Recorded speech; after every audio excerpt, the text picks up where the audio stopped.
De l'Andorre, on ne connaît souvent que ça. Le pas de la case et ses hypermarchés bon marché.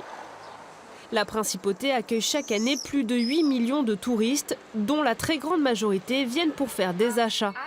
Comme cette famille, en vacances en Ariège, elle a fait 3 heures de route pour des emplettes. On vient que pour faire du shopping. J'en ai pour 60 € alors que j'ai 3 vêtements femmes et puis 8 paires de chaussettes. Donc c'est rien en fait.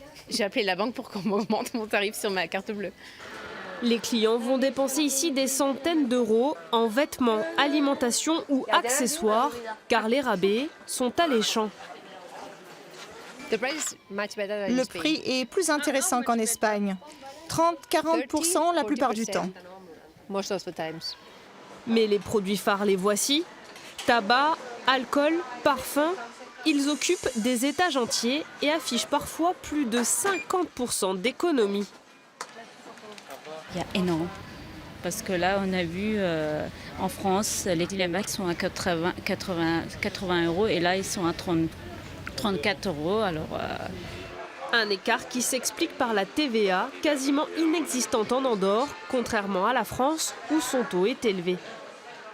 La TVA est à 22%, chez nous à Andorre c'est 4,5%, donc il y a automatiquement une différence de 16% sur les prix, que ce soit dans la parfumerie, il y a beaucoup de choix, des produits qu'on ne trouve pas en France. Mais il y a un gros bémol, les franchises douanières. Les achats en Andorre sont soumis à des restrictions. Par exemple, 300 cigarettes maximum, 1000 grammes de café ou encore 375 millilitres d'eau de toilette. Car l'Andorre ne fait pas partie de l'Union européenne, le non-respect des règles peut vite coûter cher.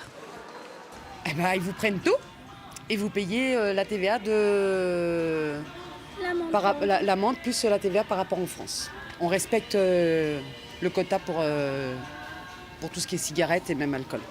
Ce tourisme marchand pèse lourd dans l'économie andorrane. Il occupe plus de 23% de la population active et attire chaque année une clientèle de plus en plus nombreuse.